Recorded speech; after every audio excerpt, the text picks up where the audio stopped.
you're a kid in Long Island, Mm-hmm. and you have a good family. Yeah. Everyone's nice. Yeah. Who's the cook?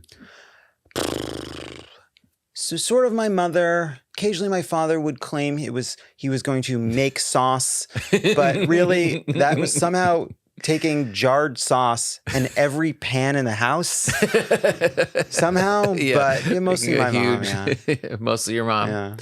Yeah. And were they political? Not really. Were they smart? Yeah. They were smart. Yeah. But no, my mother would read the newspaper every day. Politics would come up, but I mean, it just wasn't. It wasn't the time. It was a few inches further back, right, in our lives. It just was. And it so was. It's news at between 6 and 6:30.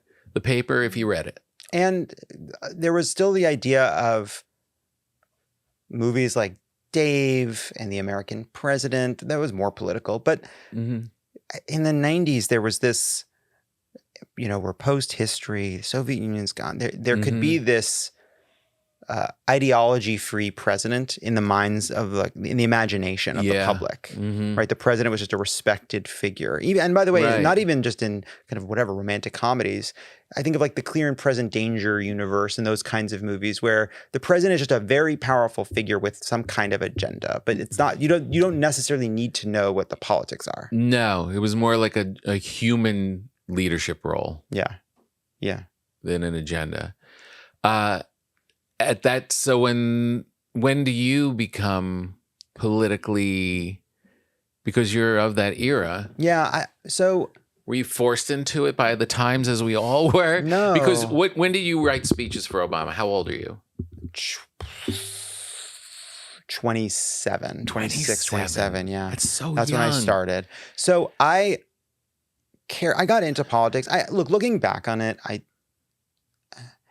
it was so long before I really thought about what do I care about? What do I like to do? What's fun for me? It was much more like my own experience. Just I didn't know how to make it important in that kind of way. I really was about what am I good at? What will lead to success? Which really meant what would lead to praise and prestige and recognition for my being such a smart little boy. Right. I just wanted to be praised as a little smart little boy. Yeah. And politics was a way to do that because I could do these after school activities where I could write little speeches or do what an event in speech and debate called extemporaneous speaking, where you take on a political topic and make an argument. And I was good at that. It was actually a perfect event for me because you're given a topic, you have 30 minutes, right? You must prepare it on the fly. So all the ways in which I was a undisciplined, careening mess fell by the wayside because I had 30 minutes and I could just use the good parts of my brain, which is the part that could very quickly assemble things. I'm a very quick writer when I get into it. I just do a lot of meandering and ADHD avoidance before the pressure inside rises to the point where my fingers touch the keyboard. Yeah. It needs to be aggressive. Like there were moments where I am a speechwriter in the White House, ostensibly a job, as serious a version of that job as could exist, one might say. And it would be the moment where I must start this speech right now, or I am completely fucked. I must deliver something to the literal president. I gotta take a little nap. I gotta lay down and close my eyes so that when I wake up in 15 minutes, I am filled with such dread and the time is so tight that there is nothing that can stop me from putting aside my fears of that I'm not going to do a good job or that I I'll screw it up in some way and just I have to do this, so I will do this. Right. But that was my way all crazy. The way through. Crazy. It's crazy. And you were always that way, like with school assignments and all that. Always. Are you funny at that time? Also, as a kid, when you were in high school, do you have an eye on comedy at all? A little bit. I feel. I think it is hard. There's something about, I don't know if you feel this way about moments of stand-up when you were much younger, but there's this feeling where you cringe and look back on your oldest stuff because you see yourself trying too hard. And it's just not good enough to justify how hard you just don't have it yet. But you're trying so hard. That fake confidence, you're putting on this show of confidence. You're not asking for help. You don't know what you don't know, but you're powering through it. You're trying so hard. I think that was my way. And I think with interpersonally as a writer, that was very true of what it meant for me to be funny or not funny. I just wasn't comfortable with myself. And so insecure. And so just too much. You're just doing too much. But then you think, well, maybe you have to be the try-hard version of yourself to get through that period of immaturity and inexperience to get to the parts where you're going to try the right amount, or still probably won't too hard. But you should always maybe try too hard than not enough. But are you funny with your friends? Yeah, I think so.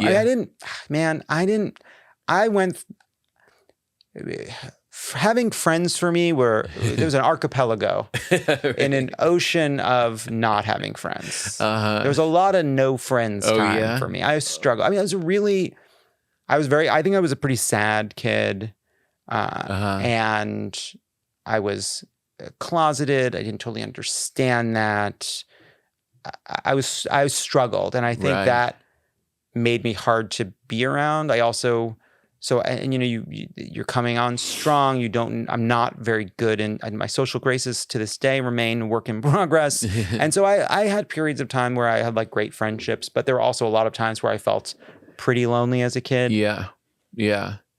And so then all that energy kind of goes into reading and work and politics, like all of that college. Stuff. You thrive when you get to college because now you can actually do work and Well, I think I started coming out of my shell and getting more comfortable in my own skin. I came out of the closet. What age? I started like between 17 and 18. Oh, okay. So I was starting as I was going to college. But it still took me time. And even coming out, you're still grappling with a lot of the feelings that you had that you didn't process. I remember I was actually in the White House and President Obama was giving Ellen DeGeneres the Medal of Freedom because of how she treats her staff. And but I'm now haven't thought. It's been, I don't know how, 15 years since then, or maybe more than a decade since she had come out on the Ellen show. And I all of a sudden had tears in my eyes, and I realized, wow, when Ellen came out of the closet on television, that was so important to me, and I never said a word out loud about it because it was a completely private experience of how much that meant to me and how much she meant to me and how emotional I was. Experienced it alone, told no one, moved on with my life. Right. She's then the doyen of the morning. I'm going on with my life and hadn't thought about it. And then I see Ellen getting this award and I realize that meant a lot to me. Right. Never even talked about it. Amazing. And so there are a lot of things carrying that all there's a lot time. of things like that for gay people, I think. Yeah. It's so guarded. Yeah. For such a long time. And it's amazing just talking with people now, like as a straight person, I'm like, oh, but now it's easy, right? Now it's like, now you can the world is so open now. And it's like, Well, it's funny. What I realize now too, looking back on it, and I do think this is something where we're still not fully aware of it. Is it's all so around, like we call it a sexual orientation. It's about attraction and romantic relationships, but what are you prevented when you're in the closet? Like when I was a 15-year-old in the closet, I promise you, telling people I was gay was not what stood between me and having a boyfriend. I was an undateable menace. Like I had no, and I was not, I like no capacity for any kind of romance. Like what? Like, so what was I actually hiding? And it was yes, that I thought that, I thought male movie stars were hot and I didn't care much for the female movie stars. Right. That's not important in your day to day. It's that my voice has a little lilt to it. And I like Broadway music, and I want to wear pink sneakers. Like the ways in which really what a lot of being in the closet is for boys is hiding not that you're gay, but that you want to be a bit feminine. Right. You change your voice. And we still do that, right? Like there's still a stigma around being feminine as a man. And you look, you get over that. You are the most feminine man I've ever met. And that's a beautiful thing about you. That's often, see, even saying that, there's like a, even just making that kind of a joke, it's like, calling, like saying like, you know, like, it's like a, haha, you know, like there's, right. Right. So there's the idea around being, I mean, when you go, even to this day, it was just, as we're recording this, we were mere, days after, of course, a signature event for all of us, which is Cyber Monday. Oh, we all it was big. Know Cyber Monday big this year. Yeah. You go look at the big online brands that sell clothes, and you go look at the colors that are available to women, and it's the rainbow. You can have any color you want. If you want to buy clothes as a man from these big companies that are trying to be new national brands. All of them. Nobody's carving a niche. You go to any of these like males, you know, man clothes, man underwear. You can have black, you can have gray, you can have navy. If you're excited, we'll have a green. It's not going to be a bright green. It's going to be an olive green because you're a boy. That's right. You're a boy. Red, fuck you. Maroon. You can have maroon. What are you going to nance about? You cum guzzling freak in a red shirt? Absolutely not. You can have maroon. That's the rainbow of the straight wardrobe. That's the like the Golden Gate Bridge. Keep it close, keep it tight. Yeah, and so that still is present. Okay, and I have one pair of stretchy boxers that is green, white, and I don't even know what the other color is. Probably tan. And boy, when I put them on, I'm going wild. That's exciting. That's exciting. And so the look who's coming out today. The strict. Your wife sees him and is like, oh, where are you going? It's going to be one of those nights.